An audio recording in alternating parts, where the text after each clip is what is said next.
Hi Ultimate Gardeners, welcome back to the Ultimate Gardening channel. My name is Emmanuel Arce, well known to be the Ultimate Gardener. In today's exciting spreading video, I'm going to be discussing with you guys and teaching you guys how to do seed starting in a more affordable way. So if you want to know all these details, please stay tuned with us.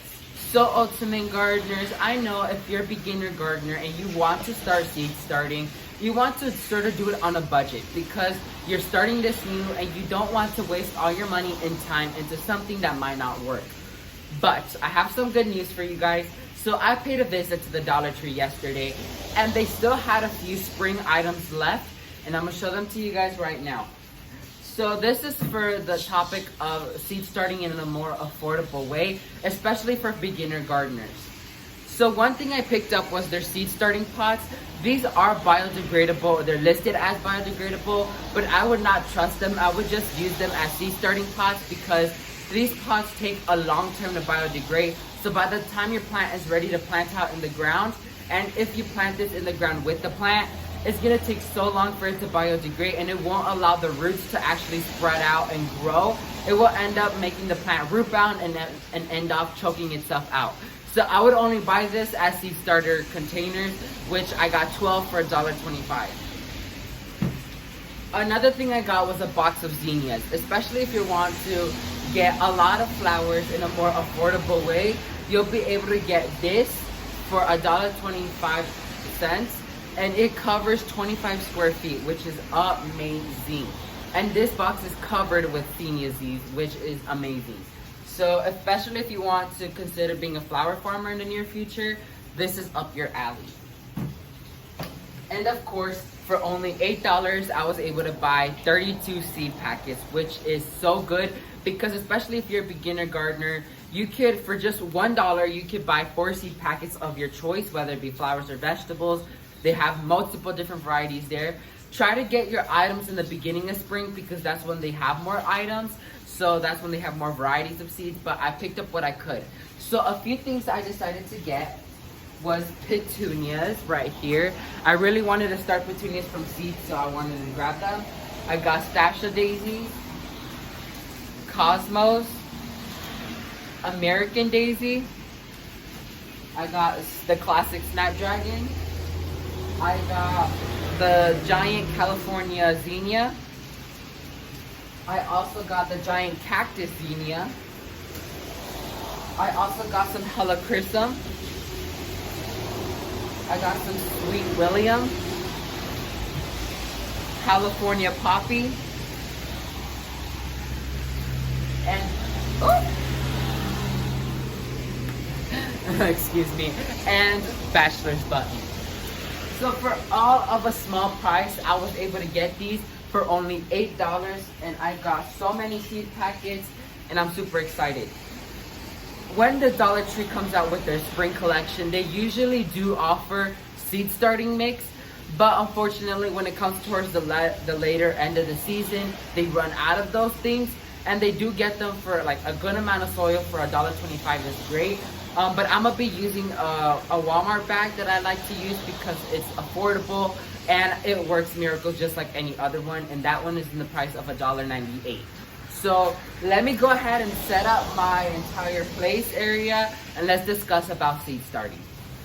So Ultimate Gardeners, I pre-filled my seed starting pots with soil, but one thing I do want to note is that with these small containers right here, they do not come with a drainage hole, so I just poked a small hole in the bottom and that's going to be as our drainage hole because you want drainage with these pots. Although they do tend to seep in water out, you want to make sure they drain out water well so they don't drown your seeds. So the seeds I'm going to be planting are the Petunia seeds right here. I'm only going to be planting 3 seeds per pot because it's a pretty small pot. And of course, petunias tend to be great growers. So opening this up. And look, they offer a lot of seeds. And yes, petunia seeds tend to be a little bit little. So the thing I'm going to be doing is you're going to get your pot right here. And you're going to make a little tiny well. Like if you're going to make like for baking, I know you make a well for flour. You're going to do that with the dirt. Just a small little well.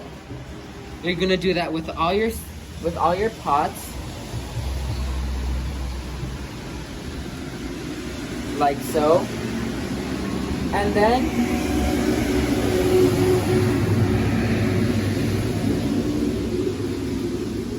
then you're gonna go ahead and get your seeds, and then you're just gonna pull them out in your palm like so. These are very small, so I might am able to drop a little bit more than 3 seeds in there.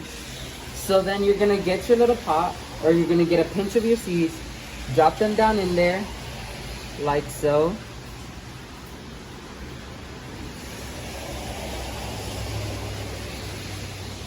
And you are done. Super easy to plant seeds, especially with dollar store seeds. And then you're gonna go ahead and gently fill up your soil. But one thing you wanna note with the soil you use, you wanna make sure you don't use very barky soil, because the thing is, when these seeds want to germinate, the bark won't allow it to. So you want to make sure you get good growing medium that is a little bit loose and free of bark. So you're gonna fill it up like so.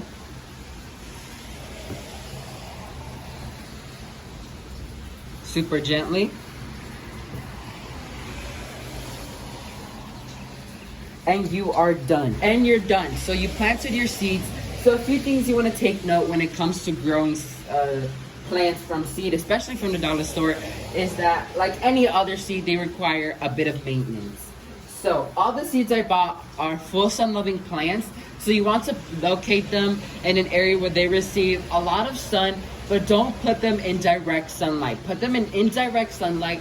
Like for example, if you own a greenhouse, feel free to put them in there, because humidity, rain, and the sun are all the factors when it comes to the germination of a seed. So having those 3 factors, which is rain, sun, and humidity, those are gonna be great. You can also grow these under a heat mat if you would like to, which will speed up the process a little bit, but I don't like to do that, so I'm gonna just stick them in the greenhouse until they germinate. And then you would want to go ahead and thin them out, which is take them out and only leave 1 plant per pot. Make sure the soil stays moist but not soggy or completely dry. Another thing, do not fertilize these babies quite yet, because the fertilizer is way too overpowering for them. If you would like, when they're a bit more mature, you could go ahead and give them a slow release fertilizer, which is a bit more soft when it comes to seedlings like this. So yeah, so that's gonna be it for this exciting spreading video, you guys. Let's go ahead and wrap it up. So to main gardeners, that's gonna be it for this exciting spreading video. Once again, I discussed with you guys how to do seed starting in a more affordable way. This tutorial is mostly towards beginner gardeners, but if you're a more advanced gardener and you would like to use this method, feel free to do so, because I've been gardening for 8 years and I'm gonna be doing this method. So thank you all so much for watching this video. I really liked how this video came out to be, and this is the first video I'm making after the announcement I did in the last video. So hopefully you guys love this video and learned something from this video as well. So thank you all so much for watching this video. May God bless you and your family. And also never forget to grow big, ultimate gardeners. Bye guys.